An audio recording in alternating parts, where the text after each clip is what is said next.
조선왕조실록 2피 3세종대왕 성군의 그림자. 오프닝. 완벽한 왕의 이면. 나레이션 부드럽고 감성적으로. 세종대왕. 대한민국 사람이라면 누구나 아는 이름. 만원권 지폐의 얼굴. 한글을 만든 성군. 조선 최고의 왕. 우리는 그를 완벽한 왕으로 기억합니다. 그러나 표정이 점차 어두워지는 효과.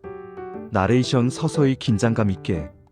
모든 빛에는 그림자가 있습니다. 세종대왕에게도 그림자가 있었습니다. 형을 폐쇄자시키고 왕위에 올랐던 젊은 날. 한글을 만들었지만 신하들의 격렬한 반대에 부딪혔던 고뇌. 아들 수양대군이 형제를 죽일 씨앗을 뿌렸던 순간. 병으로 고통받으며 권력을 놓지 못했던 말년.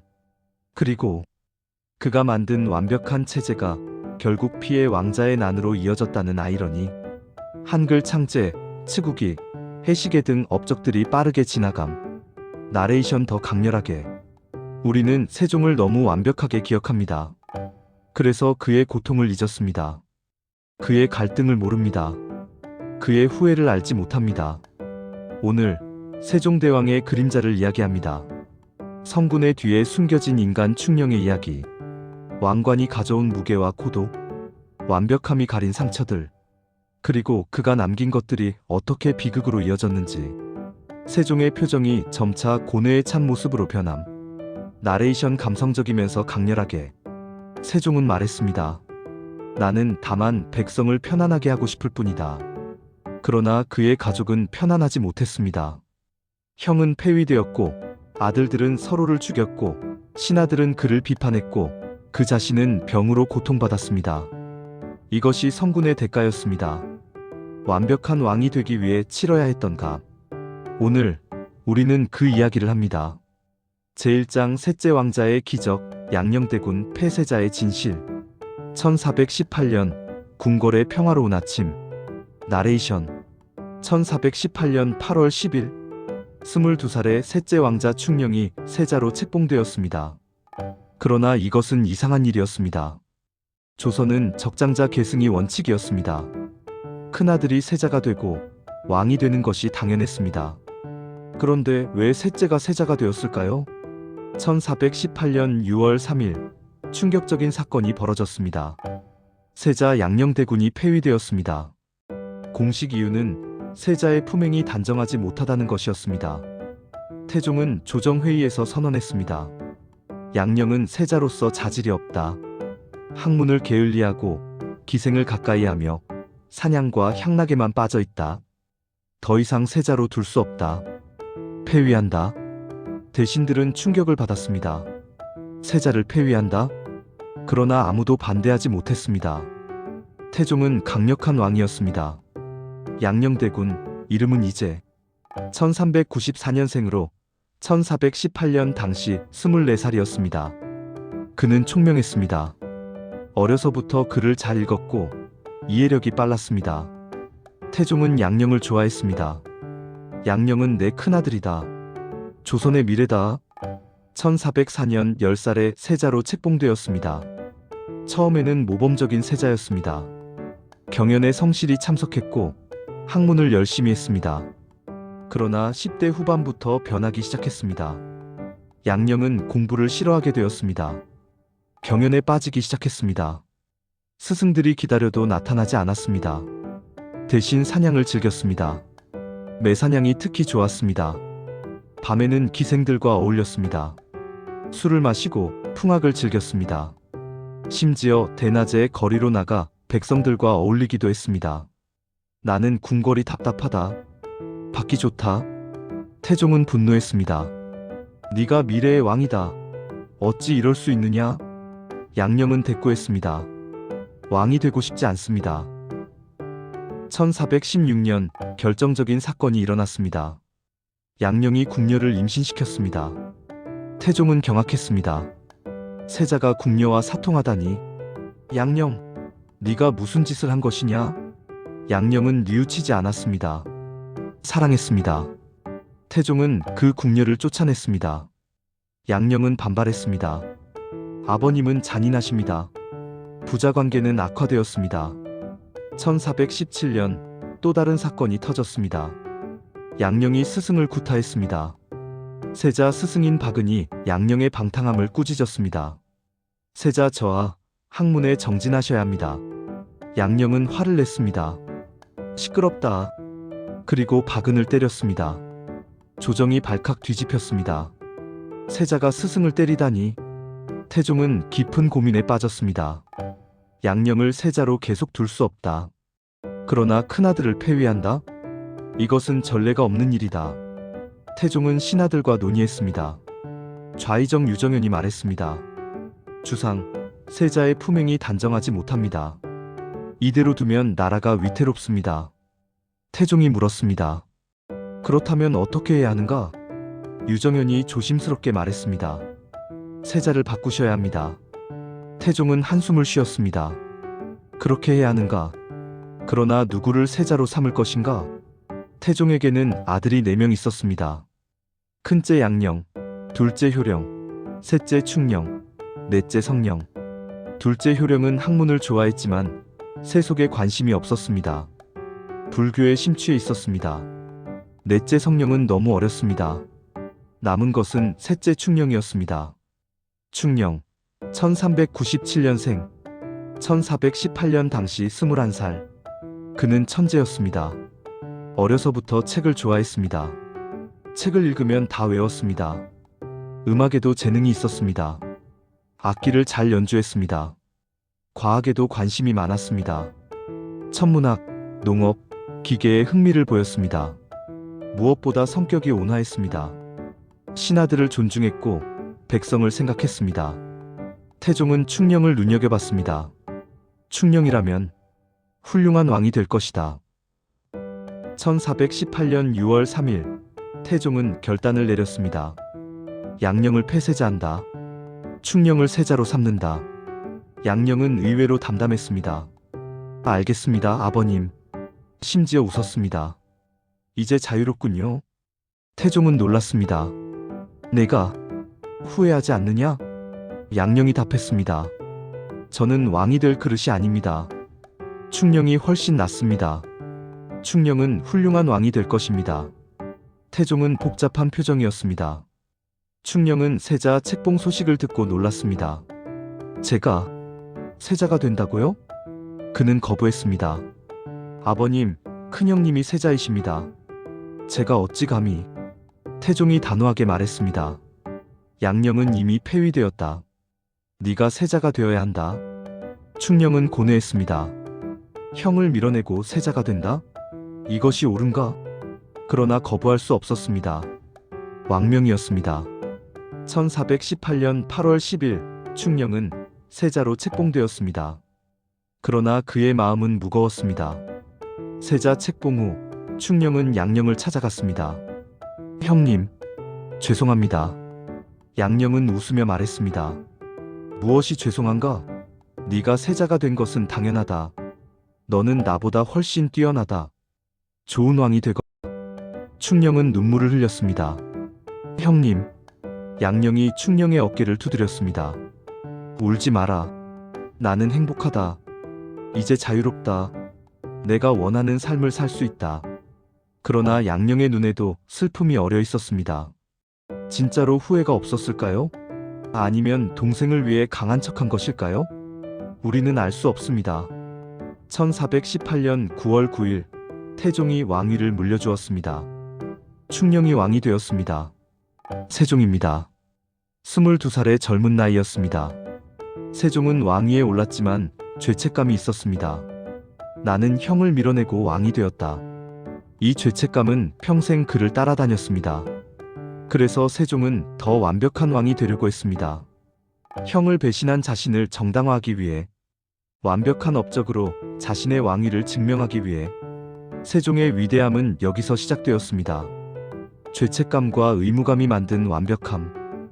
좋아요 및 구독, 나레이션. 여러분, 세종대왕도 처음부터 왕이 될 운명은 아니었습니다. 형의 자리를 물려받은 것이죠. 이 이야기가 흥미로우셨나요? 그렇다면 지금 바로 좋아요 버튼을 눌러주세요. 그리고 구독과 알림 설정도 꼭 해주시면 조선 왕조의 숨겨진 이야기를 계속 만나보실 수 있습니다. 세종의 이야기는 이제 시작입니다. 그의 가장 위대한 업적, 한글 창제에 숨겨진 이유를 지금부터 밝힙니다. 제2장 한글 창제의 이면, 단순한 애민 정신이었을까? 1443년 궁궐 서재. 나레이션. 1443년 12월 세종은 비밀리에 새로운 문자를 만들고 있었습니다. 훈민정음. 백성을 가르치는 바른 소리. 우리가 아는 한글입니다. 1446년 9월 공식적으로 반포되었습니다. 세종은 서문에 이렇게 썼습니다. 나라의 말이 중국과 달라 한자와 서로 통하지 않는다. 그러므로 어리석은 백성들이 말하고 싶은 것이 있어도 끝내 제 뜻을 펴지 못하는 사람이 많다. 내가 이를 불쌍히 여겨 새로 28자를 만드니 사람들이 쉽게 익혀 날마다 쓰는데 편하게 하고자 할 따름이다. 애민정신, 백성을 사랑하는 마음. 이것이 한글 창제의 이유라고 우리는 배웠습니다. 그러나 정말 그것뿐이었을까요? 한글 창제에는 다른 이유들도 있었습니다. 첫째, 왕권 강화. 조선은 성리학 국가였습니다. 한자와 중국 문화가 지배했습니다. 학자들은 모두 한자를 사용했고 중국 고전을 읽었습니다. 그들은 왕보다 도를 중시했습니다. 성리학적 이상을 왕보다 위에 뒀습니다. 세종은 이것이 불편했습니다. 신하들이 나를 견제한다. 중국 고전을 근거로 나의 정책을 비판한다. 새로운 문자가 있으면 어떨까? 조선만의 문자, 한자가 아닌 우리 글. 이것으로 조선의 정체성을 확립하고 중국으로부터 독립성을 확보할 수 있습니다. 왕권도 강화할 수 있습니다. 둘째, 불교 경전 번역. 세종은 표면적으로는 성리학을 따랐습니다. 그러나 내심 불교를 존중했습니다. 어머니 원경왕 후가 독실한 불교 신자였습니다. 형 효령대군도 불교를 좋아했습니다. 세종도 불교에 관심이 많았습니다. 그러나 조선은 숭유역불 정책을 폈습니다. 불교를 탄압했습니다. 신하들은 모두 불교를 반대했습니다. 세종은 고민했습니다. 어떻게 하면 불교 경전을 백성들에게 전할 수 있을까? 한자로는 불가능했습니다. 백성들이 한자를 몰랐습니다. 새로운 문자가 필요했습니다. 한글로 불경을 번역하면 백성들도 읽을 수 있습니다. 실제로 세종은 한글 창제 후 불경 번역에 힘썼습니다. 석보상절, 월인천강지곡 등 여러 불교 서적을 한글로 번역했습니다. 신하들은 반발했지만 세종은 밀어붙였습니다. 셋째, 과학 발전을 위한 도구. 세종은 과학을 사랑했습니다. 천문학, 농업, 의학, 음악 모든 분야에 관심이 많았습니다. 그러나 한자는 과학 용어를 표현하기 어려웠습니다. 새로운 개념, 새로운 발견을 한자로 쓰려면 복잡했습니다. 표음 문자가 필요했습니다. 소리를 그대로 적을 수 있는 문자. 한글은 완벽한 표음 문자였습니다. 세종은 한글로 과학 서적을 쓰려 했습니다. 농사직설, 의방유취 이런 책들을 한글로 쓰면 더 많은 사람이 읽을 수 있습니다. 지식이 확산됩니다. 그러나 신하들은 격렬하게 반대했습니다. 1444년 최만리를 비롯한 지편전 학사들이 상소를 올렸습니다. 원문 한글을 만드는 것은 옳지 않습니다. 첫째, 중국을 섬기는 우리나라가 독자적인 문자를 만드는 것은 중국에 대한 배신입니다. 둘째, 한자가 있는데 새로운 문자를 만들 필요가 없습니다. 셋째, 원문은 천박합니다. 학문의 가치를 떨어뜨립니다. 넷째, 원문은 여자나 아이들이나 쓰는 것입니다. 군자는 쓸 필요가 없습니다. 세종은 분노했습니다. 세종은 최만리를 불렀습니다. 경들은 무엇이 두려운가? 내가 백성을 위해 새 문자를 만들었는데 왜 반대하는가? 최만리가 답했습니다. 주상, 한자는 성현들이 만든 문자입니다. 수천 년 동안 사용되어 왔습니다. 원문은 새로 만든 것입니다. 경박하고 가볍습니다. 세종이 반박했습니다. 그렇다면 몽골도 문자가 있고 일본도 문자가 있고 서아도 문자가 있는데 우리만 독자적 문자를 만들면 안 된단 말인가? 최만리는 꿇어앉았습니다. 주상, 신의 뜻을 굽히지 못하겠습니다. 세종은 최만리를 투옥했습니다. 감히 왕명을 거역하느냐? 다른 신하들도 놀랐습니다. 세종이 이렇게 강경하게 나올 줄 몰랐습니다. 세종은 외로웠습니다. 신하들이 모두 반대했습니다. 집현전 학사들, 의정부 대신들, 거의 모든 신하가 한글을 반대했습니다. 오직 몇몇만 지지했습니다. 셋째 아들 안평대군, 집현전 학사 성삼문, 신숙주, 박팽년 등 젊은 학자들, 그들만이 세종의 뜻을 이해했습니다. 세종은 이들과 함께 밤낮으로 한글을 연구했습니다. 발음기관을 관찰했습니다. 소리의 원리를 탐구했습니다. 28자를 완성했습니다. 자음 17자, 모음 11자. 세계에서 가장 과학적인 문자가 탄생했습니다. 1446년 9월 드디어 한글이 반포되었습니다. 세종은 감개무량했습니다. 드디어 해냈다. 백성들이 쉽게 배울 수 있는 문자를 만들었다. 그러나 신하들은 여전히 냉담했습니다. 한글을 쓰지 않았습니다. 여전히 한자만 사용했습니다. 업무는 천한 것이다. 우리는 쓰지 않는다. 백성들도 처음에는 몰랐습니다.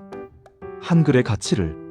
한글은 천천히, 아주 천천히 퍼져나갔습니다. 주로 여성들과 평민들이 사용했습니다. 양반들은 거부했습니다. 세종은 슬펐습니다. 내가 만든 것을 왜 인정하지 않는가? 그러나 포기하지 않았습니다. 불경을 한글로 번역했습니다. 용비어 천가를 한글로 썼습니다. 월인천 강지곡을 한글로 지었습니다. 세종은 한글의 가치를 믿었습니다. 언젠가는 인정받을 것이라고. 그리고 세종은 옳았습니다. 한글은 천천히 퍼졌습니다. 16세기 한글 소설이 나타났습니다. 홍길동전, 춘향전. 18세기 한글 편지가 유행했습니다. 19세기 한글 신문이 창간되었습니다. 20세기 한글이 공식 문자가 되었습니다. 21세기 한글은 세계에서 가장 과학적인 문자로 인정받았습니다. 유네스코는 한글을 세계기록유산으로 지정했습니다. 세종의 꿈이 실현된 것입니다. 600년이 걸렸습니다. 그러나 결국 한글은 승리했습니다. 세종은 한글을 만들며 이렇게 생각했을 것입니다. 신하들은 반대한다. 백성들도 아직 모른다. 그러나 나는 믿는다. 이 문자가 조선을 바꿀 것이라고. 백성들이 글을 읽고 쓸 수 있게 될 것이라고. 지식이 모든 사람에게 퍼질 것이라고. 비록 내가 살아있을 때는 인정받지 못할지라도 언젠가는 이 문자가 빛을 발할 것이다. 세종의 믿음은 옳았습니다. 한글은 세종의 가장 위대한 유산이 되었습니다. 제3장 집현전의 빛과 그림자, 학자들의 고통. 집현전 건물. 나레이션. 1420년 세종은 집현전을 설치했습니다. 학자들을 모아 학문을 연구하게 하는 기관이었습니다. 세종은 집현전을 확대했습니다. 인원을 늘렸습니다. 예산을 증액했습니다. 최고의 학자들이 모였습니다. 성삼문, 신숙주, 박팽년, 이계, 하위지, 유성원, 이석형, 강희안. 조선 최고의 두뇌들이었습니다. 그들은 세종의 프로젝트를 수행했습니다. 한글 창제, 의학 연구, 천문학 관측, 법전 편찬, 역사 정리. 집현전은 조선 르네상스의 중심이었습니다. 그러나 집현전 학사들의 삶은 힘들었습니다. 세종은 완벽주의자였습니다. 끝없이 연구를 요구했습니다.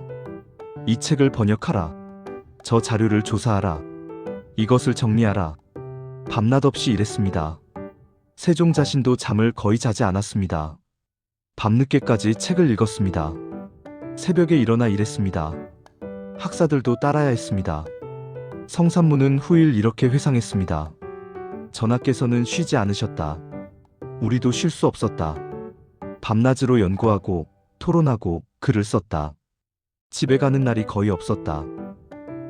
한글 창제 과정은 특히 힘들었습니다. 세종은 발음의 원리를 완벽하게 이해하고 싶어 했습니다. 혀의 위치, 입술의 모양, 목구멍의 소리, 모든 것을 관찰하고 기록했습니다. 학사들은 밤새 토론했습니다. 이 소리는 어떻게 표기할까? 자음과 모음을 어떻게 조합할까? 수없이 시도하고 실패하고 다시 시도했습니다. 3년이 걸렸습니다. 1443년에 시작해 1446년에 완성되었습니다. 그 3년 동안 학사들은 거의 집에 가지 못했습니다. 의학 연구도 방대했습니다. 세종은 의학에 관심이 많았습니다.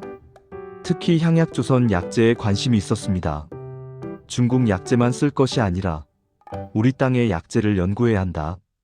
집현전 학사들에게 명령했습니다. 조선의 모든 약재를 조사하고 그 효능을 연구하라. 학사들은 전국을 돌아다녔습니다. 산으로 들로 약재를 찾아다녔습니다. 하나하나 기록했습니다. 그림을 그렸습니다. 효능을 시험했습니다.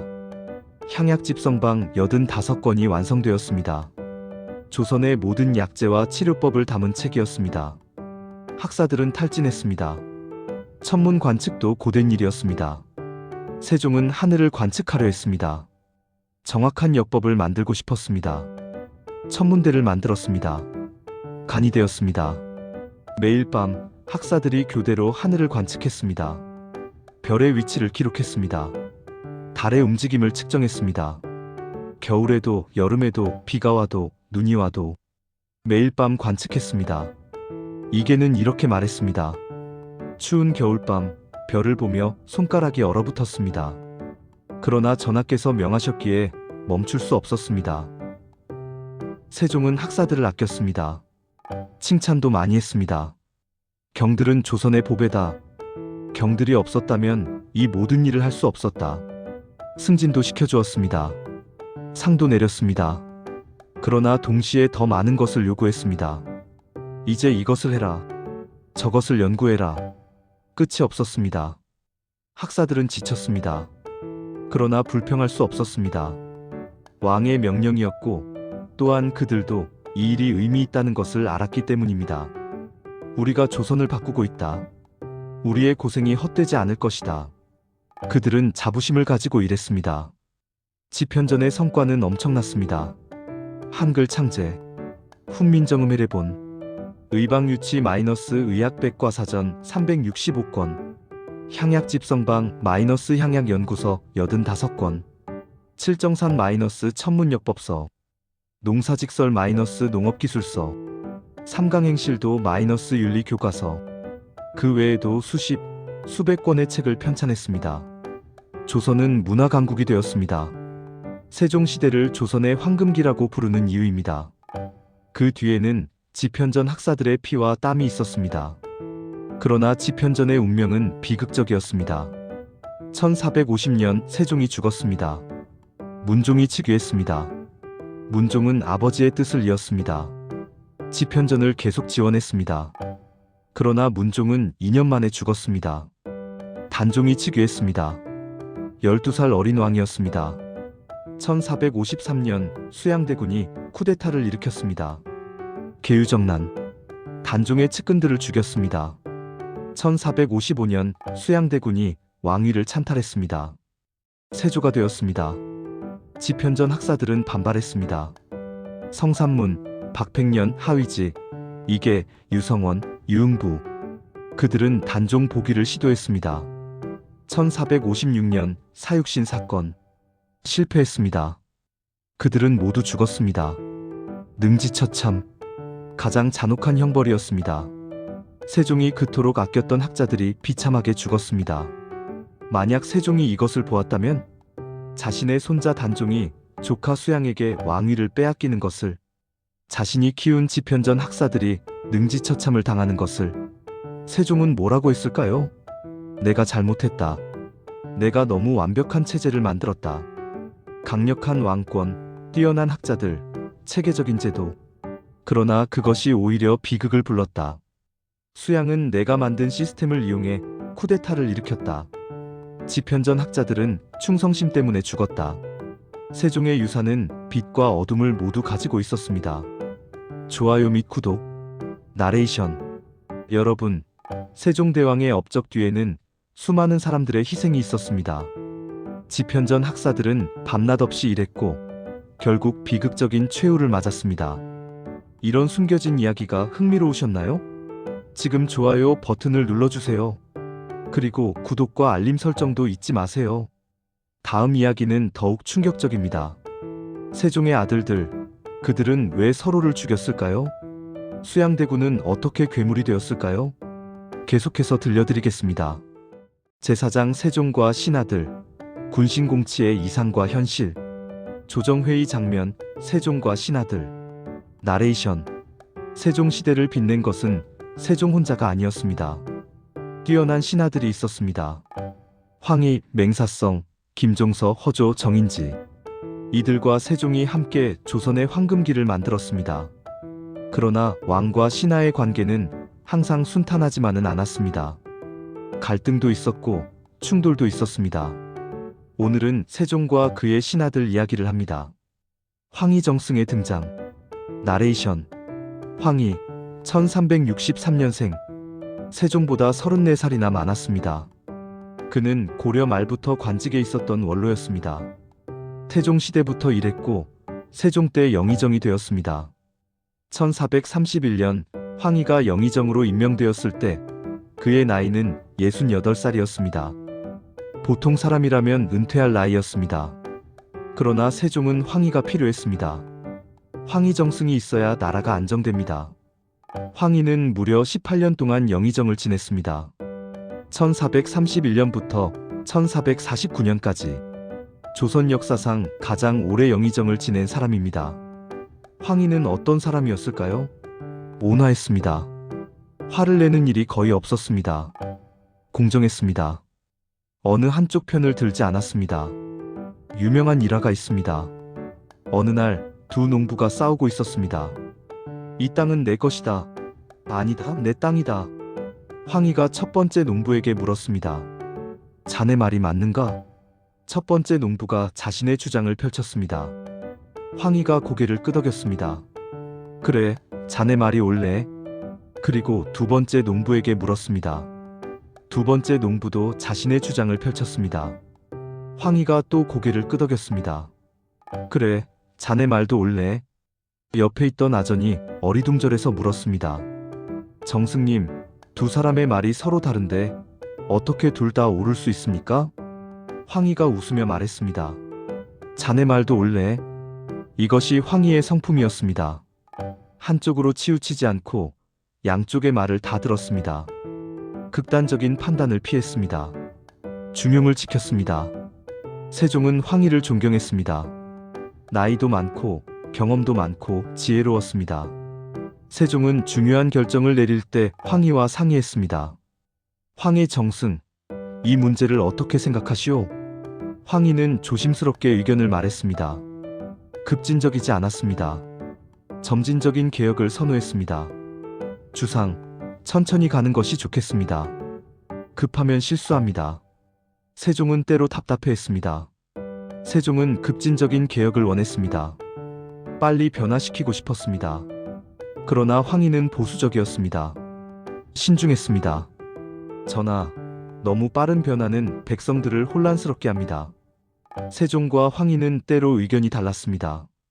한글 창제 때도 그랬습니다. 1443년 세종이 한글을 만들었을 때 황희는 적극적으로 지지하지 않았습니다. 반대하지도 않았지만 찬성하지도 않았습니다. 전하께서 하시고자 하시면 따르겠습니다. 소극적인 지지였습니다. 세종은 실망했습니다. 황의 정승마저 한글을 이해하지 못하는구나. 그러나 황희를 책망하지 않았습니다. 황희는 고려 말부터 한자를 써온 사람입니다. 평생 한자로 살았습니다. 새로운 문자를 이해하기 어려웠을 것입니다. 세종은 황희의 한계를 인정했습니다. 그러나 황희는 행정가로서는 탁월했습니다. 조세제도를 정비했습니다. 공정하게 세금을 거두도록 했습니다. 관리 인사를 공정하게 했습니다. 파벌을 만들지 않았습니다. 백성들의 억울함을 들어주었습니다. 황희가 영의정일 때 조선은 안정되었습니다. 큰 사건이 없었습니다. 반란도 없었고 재난도 적었습니다. 평화로운 시대였습니다. 이것이 황희의 공입니다.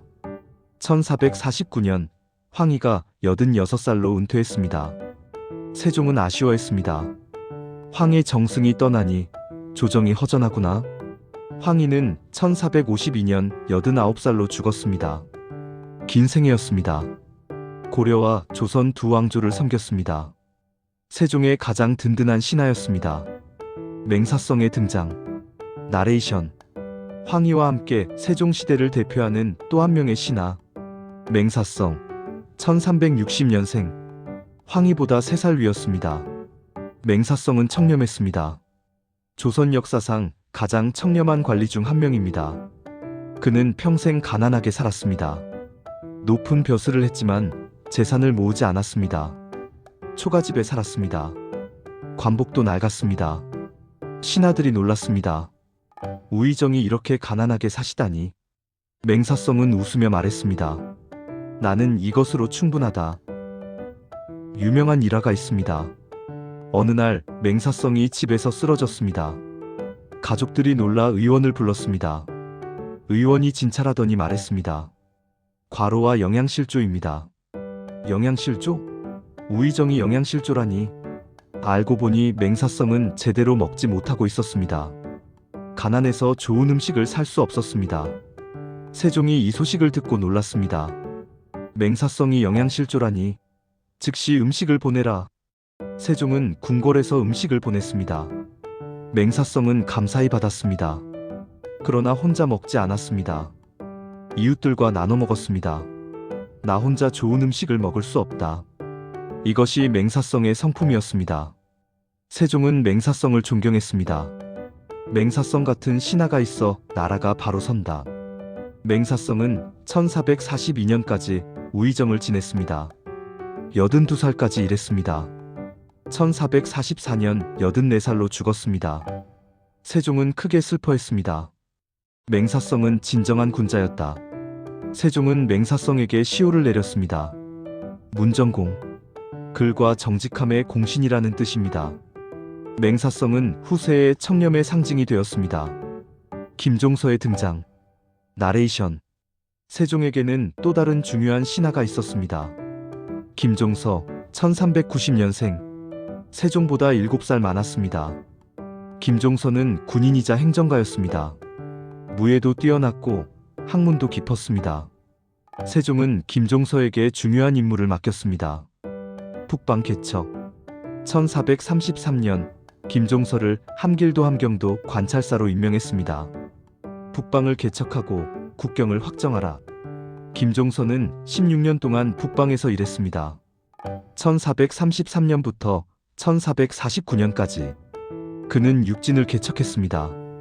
종성, 온성, 회령, 경원, 경흥, 부령, 두만강 유역에 군사 거점을 만들었습니다. 여진족을 몰아냈습니다. 때로는 회유하고 때로는 전투했습니다. 육진 개척은 쉽지 않았습니다. 북방은 추웠습니다. 겨울에는 영하 30도까지 떨어졌습니다. 여진족은 강했습니다. 기마 전술이 뛰어났습니다. 조선군은 고전했습니다. 김종서는 전략을 바꿨습니다. 일부 여진족을 회유했습니다. 조선에 복속하면 땅과 관직을 주겠다. 일부 여진족이 항복했습니다. 그들을 이용해 다른 여진족을 공격했습니다. 분열시키고 정복하는 전략이었습니다. 동시에 조선인을 북방으로 이주시켰습니다. 수만 명의 백성이 강제로 이주당했습니다. 북방을 지키려면 사람이 필요하다. 백성들은 고통스러워했습니다. 그러나 국가 정책이었습니다. 거부할 수 없었습니다. 16년의 노력 끝에 김종서는 성공했습니다. 두만강이 국경이 되었습니다. 육진이 확고히 자리 잡았습니다. 조선의 영토가 확장되었습니다. 세종은 김종서를 높이 평가했습니다. 경이 나라를 위해 큰 공을 세웠다. 1449년 김종서는 조정으로 돌아왔습니다. 병조판서가 되었고 나중에 좌의정이 되었습니다. 그는 세종의 가장 신뢰받는 신하 중 한 명이 되었습니다. 세종이 죽은 후에도 김종서는 조정의 중심이었습니다. 문종을 보좌했고 단종을 보호했습니다. 그러나 1453년 비극이 일어났습니다. 수양대군의 쿠데타. 김종서는 살해당했습니다. 세종이 가장 아끼던 신하가 비참하게 죽었습니다. 세종과 신하들의 갈등. 나레이션.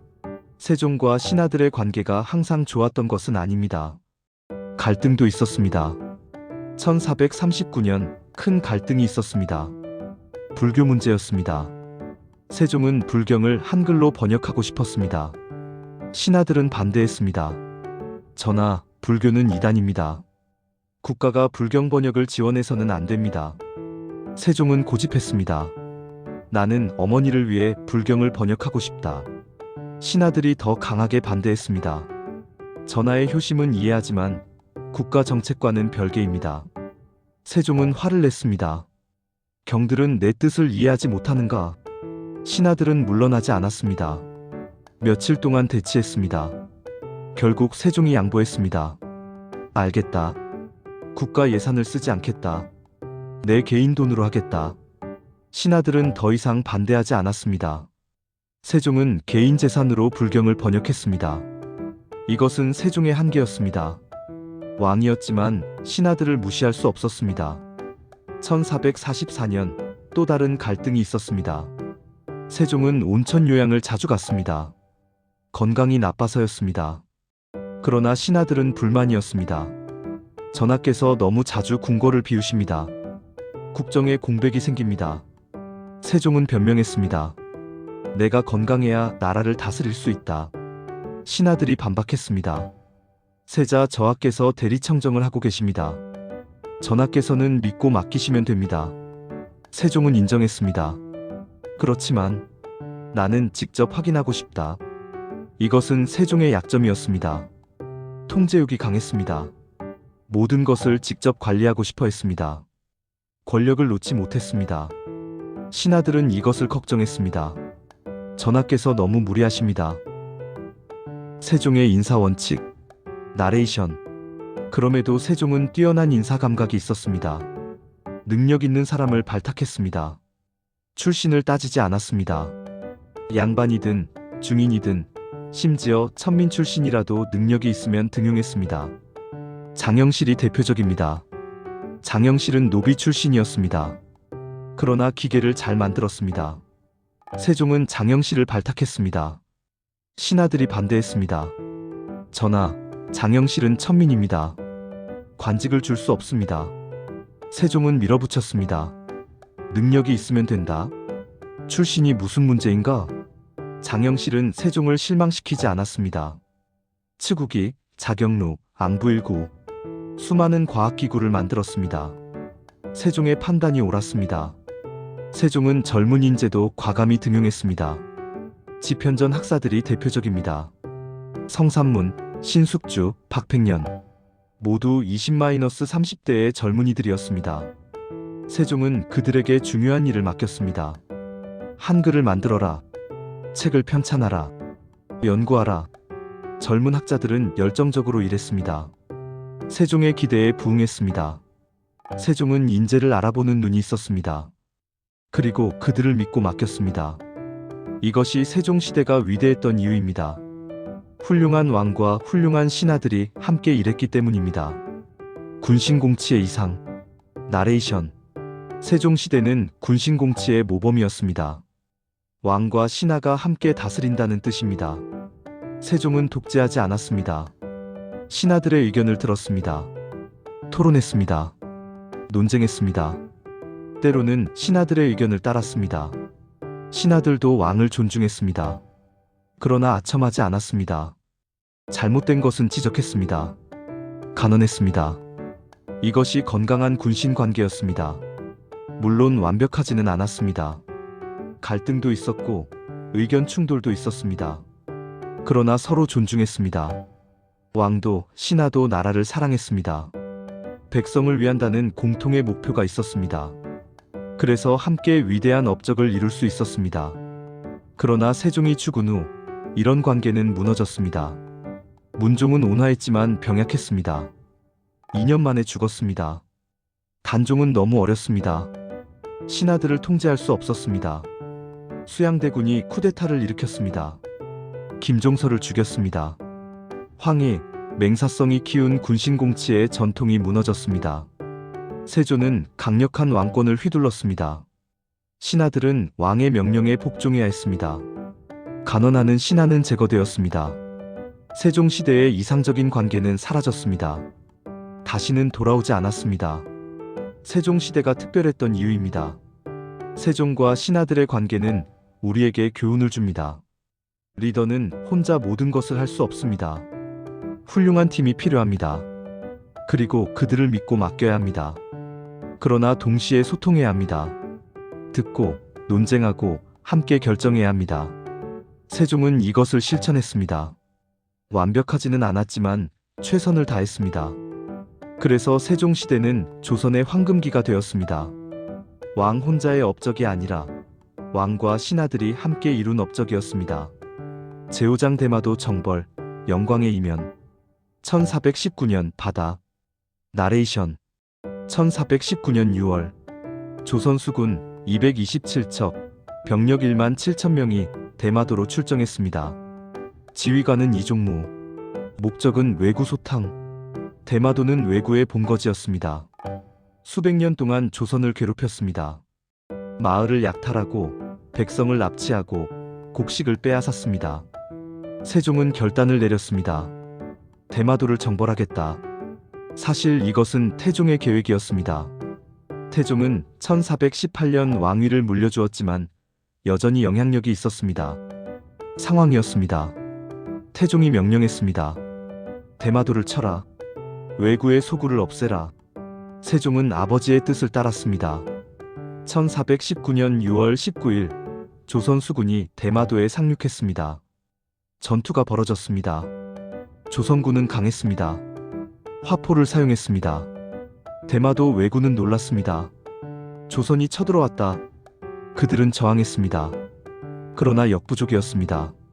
조선군은 왜구의 집을 불태웠습니다. 배를 파괴했습니다. 129척의 배를 불태웠습니다. 1939채의 가옥을 파괴했습니다. 왜구 114명을 사살했습니다. 조선인 포로 131명을 구출했습니다.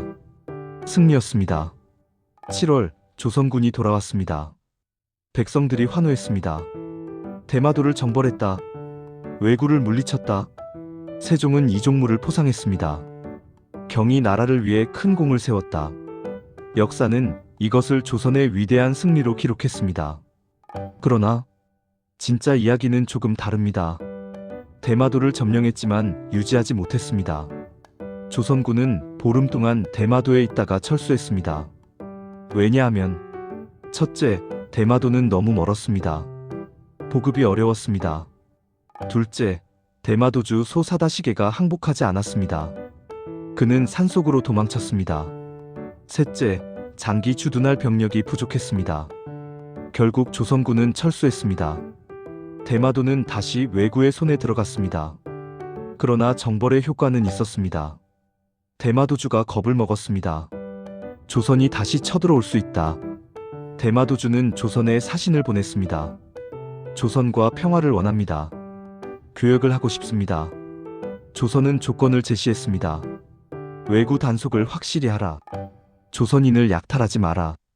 그러면 교역을 허락하겠다. 대마도주는 동의했습니다. 1426년 계해조약이 체결되었습니다. 대마도와 조선의 공식 무역 협정이었습니다. 대마도는 세견선 50척을 보낼 수 있었습니다. 조선은 쌀과 콩을 제공했습니다. 대마도는 왜구를 단속했습니다. 평화가 왔습니다. 세종은 무력만으로는 안 된다는 것을 알았습니다. 외교가 필요했습니다. 대마도를 완전히 정복할 수는 없었습니다. 그러나 협력 관계를 만들 수는 있었습니다. 대마도가 조선과 교역하면 이익이다. 그들이 스스로 왜구를 막게 하자. 현명한 판단이었습니다. 실제로 계해조약 이후 왜구 침입은 크게 줄어들었습니다. 세종은 전쟁보다 외교를 택했습니다. 이것이 세종의 지혜였습니다. 세종은 북방도 개척했습니다. 1433년 1449년 사군 육진을 설치했습니다. 압록강과 두만강 유역에 군사거점을 만들었습니다. 여진족을 몰아내고 조선의 영토를 확장했습니다. 김종서가 지휘했습니다. 육진 종성, 온성, 회령, 경원, 경흥, 부령사군 여연, 자성, 무창, 우예. 조선의 국경이 확정되었습니다. 압록강과 두만강이 국경선이 되었습니다. 이것은 현재까지 이어지고 있습니다. 세종의 영토 확장은 성공적이었습니다. 그러나 대가가 있었습니다. 수많은 병사가 죽었습니다. 북방은 추웠습니다. 여진족은 강했습니다. 전투에서 죽은 병사도 많았고 추위와 질병으로 죽은 병사도 많았습니다. 백성들도 고통받았습니다. 북방으로 이주해야 했습니다. 강제 이주였습니다. 북방을 개척하려면 사람이 필요하다. 백성들을 이주시켜라. 수만 명의 백성이 고향을 떠나 북방으로 갔습니다. 추운 땅, 척박한 환경, 많은 사람이 고생했습니다. 세종의 업적 뒤에는 이런 희생이 있었습니다. 구독 및 알림, 나레이션. 여러분, 세종의 대마도 정벌과 영토 확장, 단순한 승리가 아니었습니다. 외교와 희생, 그리고 현실적인 판단이 있었죠. 지금까지 재미있게 보셨나요? 그렇다면 좋아요 한번 눌러주시고요. 구독과 알림 설정도 꼭 해주세요. 이제 세종의 가장 고통스러운 이야기로 갑니다.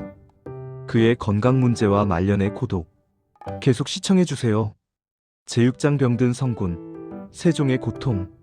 1440년대 세종의 모습. 나레이션. 세종은 일중독자였습니다. 하루 종일 일했습니다.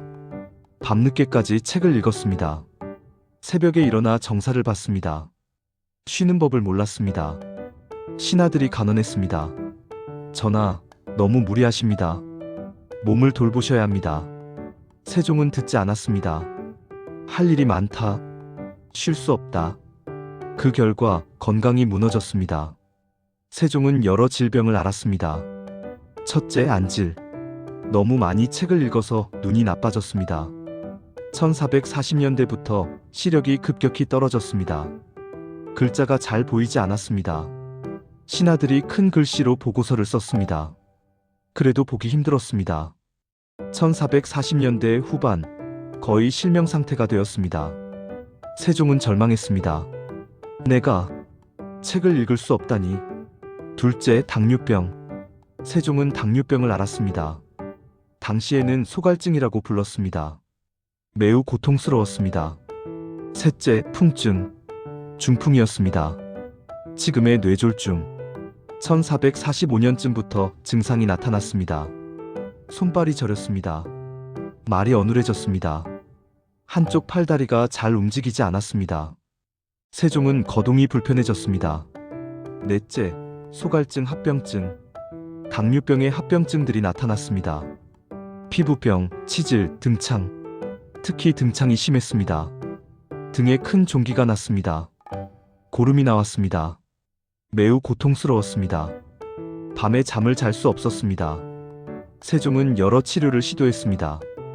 약을 먹었습니다. 침을 맞았습니다. 그러나 효과가 없었습니다. 신하들이 온천 요양을 권했습니다. 전하, 온천수가 병에 좋다고 합니다. 세종은 온천으로 갔습니다. 1444년 온양온천으로 행차했습니다. 몇 달 동안 머물렀습니다. 처음에는 효과가 있는 것 같았습니다. 몸이 좀 나아진 것 같았습니다. 그러나 근본적인 치료는 안 되었습니다. 궁궐로 돌아오면 다시 악화되었습니다. 1445년, 1446년, 1447년 계속 온천을 다녔습니다. 궁궐보다 온천에서 보내는 시간이 더 많았습니다. 1445년부터 세종은 정사를 아들 문종에게 맡기기 시작했습니다. 내가 몸이 불편하다. 네가 대신 정사를 보아라. 문종은 성실히 일했습니다. 세자 시절부터 아버지를 도왔기에 능숙하게 일을 처리했습니다. 세종은 문종을 믿었습니다. 문종이라면 조선을 잘 다스릴 것이다. 그러나 세종은 완전히 놓지 못했습니다. 중요한 결정은 여전히 세종이 내렸습니다. 온천에 있어도 보고를 받았습니다. 이 안건은 어떻게 처리했느냐? 저 문제는 해결되었느냐? 끝까지 통제하려 했습니다. 세종은 권력을 놓을 수 없었습니다. 세종은 고독했습니다. 왕비 소원왕후는 1446년에 죽었습니다. 세종의 반려자였습니다. 8명의 아들을 낳았습니다. 그녀가 죽자 세종은 큰 상실감을 느꼈습니다. 이제 나와 함께할 사람이 없구나. 아들들도 믿을 수 없었습니다. 큰아들 문종은 병약했습니다.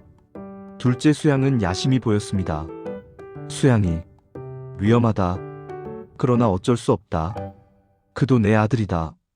세종은 수양을 경계했지만 제대로 통제하지 못했습니다. 몸이 불편했기 때문입니다. 세종은 죽기 전까지 일했습니다. 1449년 거의 실명 상태였습니다. 그러나 신하들에게 책을 읽어달라고 했습니다. 그 책의 내용을 읽어보아라. 귀로 들으며 일했습니다. 1450년 초 건강이 극도로 악화되었습니다. 더 이상 일어날 수도 없었습니다. 침상에 누워 있었습니다. 그러나 여전히 보고를 받았습니다. 백성들은 괜찮은가? 농사는 잘 되었는가? 마지막까지 백성을 걱정했습니다.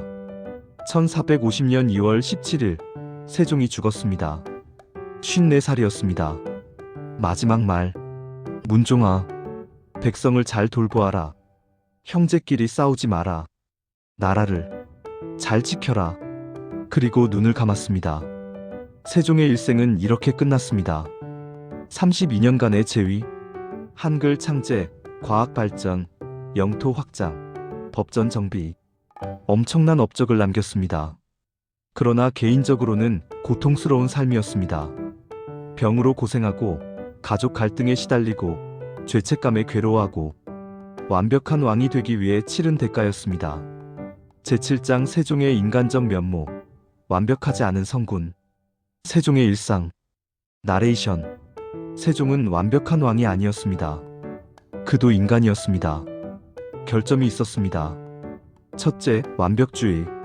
세종은 모든 것을 완벽하게 하려 했습니다. 작은 실수도 용납하지 않았습니다. 신하들에게 가혹했습니다. 일을 잘못하면 심하게 꾸짖었습니다. 때로는 파직시키기도 했습니다. 신하들은 세종을 두려워했습니다. 전하의 기준은 너무 높다. 도저히 맞출 수 없다. 둘째, 감정 기복. 세종은 감정적일 때가 있었습니다. 화를 내기도 했습니다. 1430년대 한 신하가 실수했습니다. 세종은 크게 화를 냈습니다. 어찌 이런 실수를 할 수 있느냐? 당장 물러가라. 신하는 떨며 물러갔습니다. 또 때로는 지나치게 슬퍼했습니다. 소원왕후가 죽었을 때 세종은 몇 달 동안 슬픔에 빠졌습니다. 정사를 거의 보지 않았습니다. 신하들이 걱정했습니다.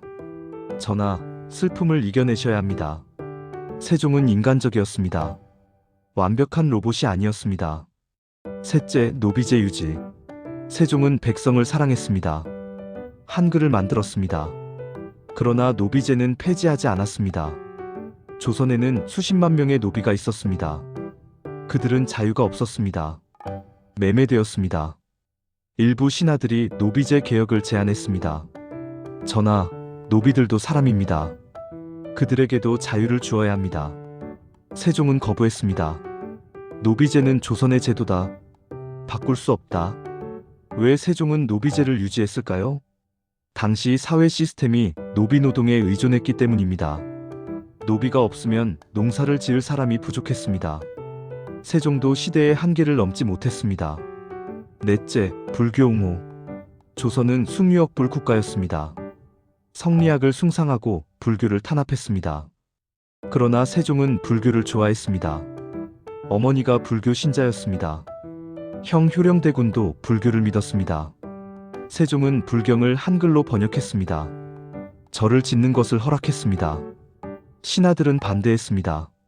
전하, 불교는 이단입니다. 나라를 망치는 것입니다. 세종은 고집했습니다. 불교도 좋은 가르침이 있다. 백성들에게 도움이 된다. 신하들과 충돌했습니다. 결국 세종은 불교를 완전히 옹호하지는 못했습니다. 신하들의 반대가 너무 셌기 때문입니다. 타협했습니다. 불교를 제한적으로 인정했습니다. 다섯째, 형에 대한 죄책감. 세종은 평생 양녕대군에게 미안했습니다. 형님을 밀어내고 내가 왕이 되었다. 세종은 양녕을 잘 대우했습니다. 좋은 저택을 주었습니다. 많은 토지를 주었습니다. 양녕이 무엇을 하든 묵인했습니다. 양녕은 여전히 자유분방하게 살았습니다. 기생과 어울리고 사냥을 즐겼습니다. 신하들이 불평했습니다. 양녕대군의 행동이 단정하지 못합니다. 세종은 막았습니다. 형님은 자유롭게 사시는 것을 좋아한다. 간섭하지 마라. 세종은 양녕에게 빚진 것처럼 느꼈습니다. 세종은 고뇌하는 인간이었습니다. 완벽한 성군이 되려 했지만 완벽할 수 없었습니다. 백성을 사랑했지만 노비제는 폐지하지 못했습니다. 형제를 사랑했지만 그들 사이의 갈등을 막지 못했습니다. 신하들을 존중했지만 때로는 가혹하게 대했습니다. 건강을 유지하려 했지만 일중독으로 몸을 망쳤습니다. 세종도 한계가 있는 인간이었습니다. 그러나 그는 최선을 다했습니다. 완벽하지 않았지만 노력했습니다. 그래서 우리는 그를 성군이라 부릅니다. 좋아요 및 구독, 나레이션. 여러분, 세종대왕도 완벽하지 않았습니다. 그도 고민하고 실수하고 후회하는 인간이었죠. 이런 인간적인 모습이 오히려 더 감동적이지 않나요? 지금 좋아요 버튼 한번 눌러주시고요. 구독하시면 다음 에피소드도 가장 먼저 보실 수 있습니다. 댓글로 여러분의 생각도 들려주세요. 세종이 가장 위대한 업적은 무엇이라고 생각하시나요? 이제 마지막 이야기로 갑니다. 세종의 유산, 그리고 그가 남긴 것들. 제8장 세종의 유산, 빛과 그림자. 세종 이후의 조선. 나레이션. 세종이 죽은 후 조선은 어떻게 되었을까요? 세종의 유산은 어떤 영향을 미쳤을까요? 빛과 그림자 두 가지 모두 있었습니다. 빛 마이너스 세종의 긍정적 유산. 첫째, 한글. 세종의 가장 위대한 유산입니다. 한글은 천천히 퍼져나갔습니다. 처음에는 천대받았지만 점차 인정받았습니다. 16세기 한글 문학이 꽃피었습니다. 19세기 한글이 민족의식의 상징이 되었습니다. 20세기 한글이 공식 문자가 되었습니다. 21세기 한글은 한국인의 자부심입니다. 600년이 지났지만 한글은 여전히 살아있습니다. 세종의 꿈이 실현되었습니다. 과학기술의 발전. 둘째, 과학기술. 세종시대에 만들어진 과학기구들. 치국이 마이너스 세계 최초의 공식 우량계. 해시계 마이너스 앙부일구, 정밀한 시간 측정. 물시계 마이너스 자경루, 자동으로 시간을 알리는 시계. 천문기구 마이너스 간에, 혼천에, 별을 관측하는 기구들. 이런 기구들은 조선의 과학 수준을 높였습니다. 농업도 발전했습니다. 농사직설 마이너스 조선의 기후에 맞는 농업기술서. 백성들의 삶이 나아졌습니다. 문화의 융성. 셋째, 문화융성. 세종시대는 조선 문화의 황금기였습니다. 음악 마이너스 정감보를 발명해 음악을 기록했습니다. 의학 마이너스 의방유치, 향약집성방 등 의학서를 편찬했습니다. 역사 마이너스 고려사, 삼국사전료 등 역사서를 정리했습니다. 법률 마이너스 경국대전의 기초를 마련했습니다. 조선은 문화강국이 되었습니다. 영토 확장. 넷째, 안정된 국경. 세종은 사군 육진을 개척했습니다. 압록강과 두만강이 국경이 되었습니다. 이 국경은 500년 넘게 유지되었습니다. 현재 남북한의 국경도 이것을 기반으로 합니다. 세종이 확정한 영토입니다. 그림자 마이너스 세종의 부정적 유산. 그러나 그림자도 있었습니다. 첫째, 왕권 강화의 역설. 세종은 강력한 왕권을 확립했습니다. 그러나 이것이 수양대군의 찬탈을 가능하게 했습니다. 왕권이 강하다. 내가 왕이 되면 모든 것을 통제할 수 있다.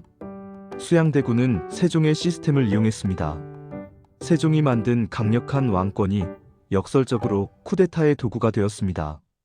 형제 갈등. 둘째, 왕자들의 비극. 세종의 아들들은 서로를 죽였습니다. 수양대군이 안평대군을 죽였습니다. 세조가 단종을 죽였습니다. 세종의 손자가 조카에게 죽은 것입니다. 세종이 만든 완벽한 시스템, 강력한 왕권, 충성스러운 신하들. 이 모든 것이 역설적으로 비극을 초래했습니다. 집현전의 비극. 셋째, 집현전 학사들의 죽음. 세종이 키운 집현전 학사들.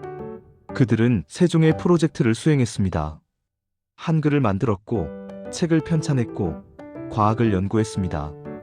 그러나 세종이 죽자 그들은 버려졌습니다. 수양대군의 쿠데타에 반대했다가 죽었습니다. 사육신 마이너스 능지처참. 세종이 가장 아끼던 학자들이 가장 비참하게 죽었습니다. 불교 탄압. 넷째, 불교 탄압의 지속. 세종은 불교를 좋아했습니다. 그러나 불교를 완전히 보호하지는 못했습니다. 신하들의 반대가 너무 셌기 때문입니다. 세종 이후 불교 탄압은 더 심해졌습니다. 세조는 불교를 다시 일으키려 했지만 한계가 있었습니다. 조선은 끝까지 숭유역불 국가로 남았습니다. 수많은 절이 파괴되었고 승려들이 천대받았습니다. 세종도 이것을 막지 못했습니다. 세종의 딜레마. 세종은 딜레마에 빠져 있었습니다. 완벽한 왕이 되려 했지만 완벽할 수 없었습니다. 모든 문제를 해결하려 했지만 한계가 있었습니다. 미래를 대비하려 했지만 예측할 수 없었습니다. 내가 만든 시스템이 비극을 초래할 줄 몰랐다. 내가 키운 아들이 형제를 죽일 줄 몰랐다. 내가 사랑한 학자들이 비참하게 죽을 줄 몰랐다. 세종이 살아서 이것을 보았다면 어떤 심정이었을까요? 아마도 깊은 죄책감과 후회를 느꼈을 것입니다. 제구장 세종, 현대의 되살아나다. 현대 한국의 세종 기념물들. 나레이션. 세종은 죽었지만 잊히지 않았습니다. 오히려 시간이 지날수록 더 존경받았습니다. 일제강점기. 한글이 민족의 상징이 되었습니다. 일제는 한글을 탄압했습니다. 한글을 쓰지 못하게 했습니다. 그럴수록 한국인들은 한글을 더 사랑했습니다. 한글은 우리 것이다. 세종대왕이 만든 것이다. 세종은 민족의 영웅이 되었습니다. 해방 이후 한글이 공식 문자가 되었습니다. 교과서가 한글로 쓰여졌습니다. 모든 사람이 한글을 배웠습니다. 문맹률이 급격히 떨어졌습니다. 세종의 꿈이 실현되었습니다. 1960-70년대 세종대왕 동상이 세워졌습니다. 광화문 광장에 거대한 세종대왕 동상, 세종문화회관이 건립되었습니다. 세종대왕 기념관이 만들어졌습니다. 세종은 국가적 영웅이 되었습니다. 1997년 만원권 지폐에 세종대왕의 초상이 들어갔습니다. 모든 한국인이 매일 세종을 봅니다. 세종은 한국인의 일상에 들어왔습니다. 세종시. 2012년 세종특별자치시가 출범했습니다. 행정수도의 이름을 세종으로 지었습니다. 세종은 도시의 이름이 되었습니다. 21세기 한글은 세계로 뻗어나갔습니다. 한류와 함께 한글이 유명해졌습니다. 전 세계 사람들이 한글을 배웁니다. K-파프, K-드라머를 보기 위해 한글을 공부합니다. 한글은 세계적인 문자가 되었습니다. 세종의 한글이 세계를 정복하고 있습니다. 유네스코 세종대왕 문해상. 1989년 유네스코가 세종대왕 문해상을 제정했습니다. 문맹 퇴치에 공헌한 사람에게 주는 상입니다. 세종의 이름으로 된 국제적인 상입니다. 세종은 세계적인 인물이 되었습니다. 현대 한국인에게 세종은 가장 존경받는 왕, 한글의 창제자, 과학과 문화의 후원자, 백성을 사랑한 성군, 한국인의 자부심. 세종은 죽었지만 그의 정신은 살아있습니다. 그가 만든 한글로 우리는 생각하고 말하고 씁니다. 매일 세종을 기억합니다. 엔딩 및 총정리. 세종대왕 표준영정으로 다시 돌아옴. 나레이션 감성적으로. 세종대왕. 우리는 그를 완벽한 성군으로 기억합니다. 한글을 만들고 과학을 발전시키고 백성을 사랑한 왕. 그러나 오늘 우리는 그의 그림자를 보았습니다. 형을 밀어내고 왕위에 올랐던 셋째 왕자. 신하들의 반대에 외롭게 맞섰던 개혁가. 밤낮 없이 일하다 몸을 망친 일중독자. 아들들의 갈등을 막지 못한 아버지. 병으로 고통받으면서도 권력을 놓지 못한 인간. 세종은 완벽하지 않았습니다. 그도 고민했고 실수했고 한계가 있었습니다. 그러나 그는 최선을 다했습니다. 세종이 만든 것들. 한글 600년이 지났지만 여전히 우리의 문자. 치국이 세계 최초의 우량계. 해시계, 물시계 정밀한 시간 측정. 의학서, 농업서 백성의 삶을 개선. 사군 육진 국경 확정. 그리고 무엇보다 백성을 생각하는 마음. 백성이 편안해야 나라가 편안하다. 이것이 세종의 정신이었습니다. 그러나 세종의 유산은 비극도 낳았습니다. 강력한 왕권이 수양대군의 찬탈을 가능하게 했습니다. 완벽한 시스템이 역설적으로 피해 숙청을 초래했습니다.